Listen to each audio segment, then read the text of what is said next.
Oi novamente, turminha. Essa daqui é a nossa aula de língua portuguesa da semana, tá? E aí, como na semana passada, a gente vai corrigir as atividades do capítulo 17, que foi o da semana passada, e eu vou comentar e explicar o conteúdo dessa semana, né? Do estudo da língua dessa semana, que é a do capítulo 18.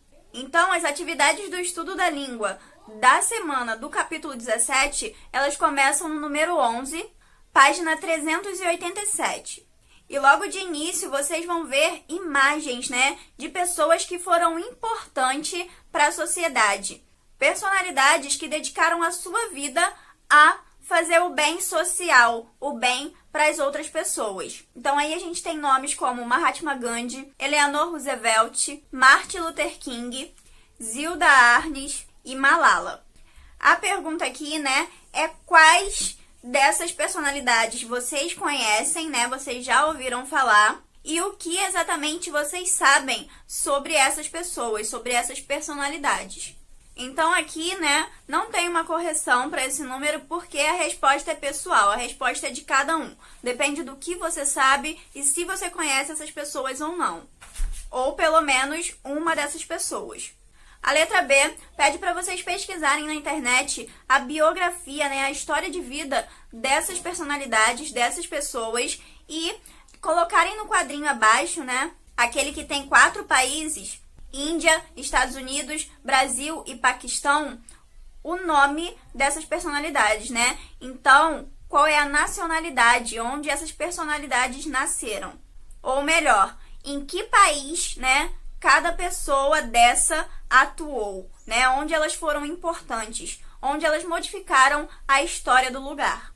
Então, aqui a gente tem na Índia o Mahatma Gandhi, nos Estados Unidos o Martin Luther King e a Roosevelt, no Brasil a Zilda Arnes e no Paquistão a Malala.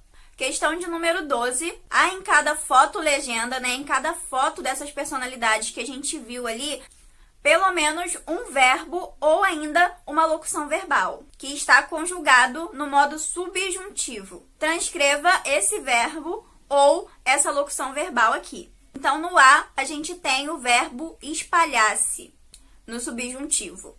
No B, a gente tem o verbo tivessem. No C, a gente também tem o verbo tivessem na legenda. No D, a gente encontra o verbo reduzir-se. No E, a gente tem um verbo e uma locução verbal. A locução verbal é seja escravizada e o verbo é tenham. E no F, o verbo é tornar-se. A questão de número 13 pede para vocês analisarem os verbos ou as locuções verbais que vocês acabaram de transcrever e pergunta qual deles estão no presente, quais estão no pretérito imperfeito e quais estão no futuro. Então, quer que vocês dividam pelos tempos verbais do modo subjuntivo. Bom, no presente a gente tem a locução seja escravizada e o verbo tenham. No pretérito imperfeito, a gente tem o verbo espalhar-se, o tivessem, que a gente encontra 2 vezes, e o tornar-se. E no futuro, a gente não tem nenhum verbo. A letra B pergunta qual é a marca que se repete sempre nos verbos que estão empregados no pretérito imperfeito do modo subjuntivo. E aqui a gente nota que todos eles têm a terminação se, SSE. Espalhar-se, reduzir-se, tornar-se. A questão de número 14 pede para vocês reescreverem as frases a seguir, passando para o modo subjuntivo os verbos que estão destacados. E se precisar, vocês podem, claro, fazer adaptações. A primeira frase é a paz começa no interior de cada um. E aí a gente tem o verbo começa no presente. Para passar para o subjuntivo, a gente tem que fazer adaptações aqui. Então ficaria que a paz comece no interior de cada um. A frase da letra B é: se temos paz, podemos estar em paz com aqueles que nos cercam. O verbo aqui é temos e vocês precisam passar ele para o pretérito imperfeito do subjuntivo.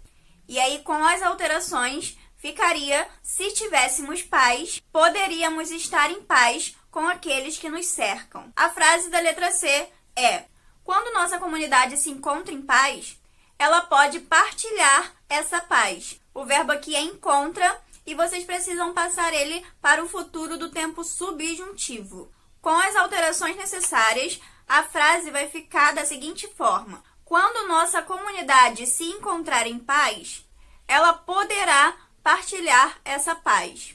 Letra D e última: se sentimos amor e bondade para com os outros, temos paz interior e felicidade. Aqui a gente tem dois verbos, o sentimos e o temos. E vocês vão transformar ambos os verbos em pretérito imperfeito do modo subjuntivo. E aí a frase fica: se sentíssemos amor e bondade para com os outros, teríamos paz interior e felicidade. Bom, aqui a gente encerra a primeira parte do vídeo, né? A correção das atividades da semana anterior, e começa a segunda parte do vídeo, que é a explicação do conteúdo dessa semana. Então, o conteúdo dessa semana é a correlação entre os tempos verbais. E o que é isso, né? Isso é nada mais, nada menos que a combinação entre os tempos verbais. Então, vocês precisam ter em mente que todo texto bem escrito precisa, sim, ter uma boa combinação entre as palavras que o compõem. Em um relato, por exemplo, né, não fica bem para o autor iniciar o texto no passado e depois mudar para o presente, ou vice-versa, né? Começar no presente e acabar no passado. Porque o presente misturado com o passado, ele gera uma desconexão. E essa desconexão, ela fica muito clara pra gente no exemplo lá da página 400 do livro, que diz: a moça correu, chegou até a porta, faz muita força, mas precisou de ajuda para pegar o motorista. Bom, então essa sentença, né, esse enunciado, ele é repleto de verbos no tempo passado. E aí, do nada, o cara me coloca um verbo no tempo presente no meio do enunciado. E aí, esse enunciado fica confuso, né, meio que sem nexo. Porque o correto seria: a moça correu, chegou até a porta, fez muita força, mas precisou de ajuda para pegar o motorista.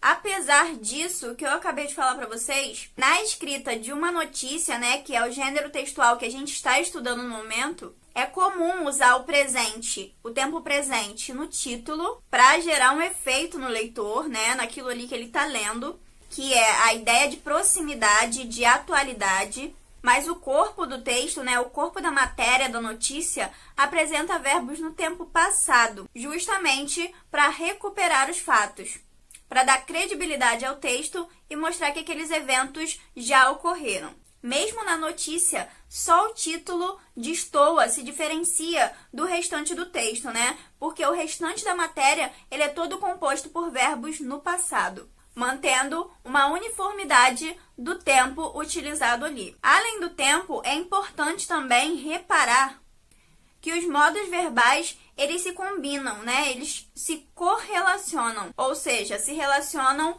entre eles. Então, para relembrar aí, né, a gente tem no modo indicativo o sentido de certeza, de realidade, e os tempos presente, pretérito imperfeito, pretérito perfeito, pretérito mais que perfeito, futuro do presente e futuro do pretérito. No modo subjuntivo, o sentido de hipótese ou de possibilidade e os tempos presente, pretérito perfeito e futuro. E no modo imperativo, um sentido de ordem, de súplica, de mandamento, nos tempos afirmativo e negativo. O que esse quadrinho do final da página 400, que retoma essas informações que a gente já tem, que a gente já estudou, quer dizer pra gente? Quer dizer que cada modo verbal tem uma função, né, e uma maneira certa de ser usado. Depois disso, o livro mostra pra gente ainda combinações possíveis de serem feitas entre os tempos e os modos verbais.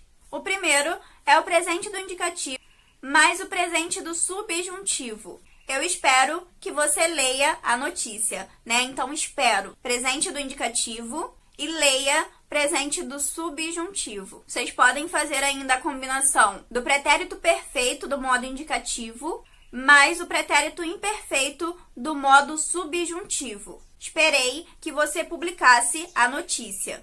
Esperei, pretérito perfeito do indicativo, publicasse pretérito imperfeito do subjuntivo. A terceira sugestão, né, ou combinação possível, é o futuro do subjuntivo mais o futuro do presente do modo indicativo.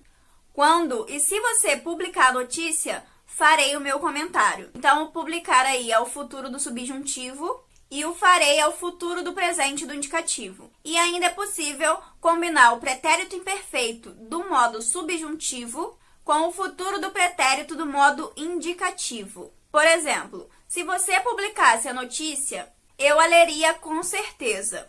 Publicasse pretérito imperfeito do subjuntivo e leria futuro do presente do indicativo. Depois disso, vocês vão até as atividades de fixação do conteúdo, que começam na página 401, e vão respondê-las.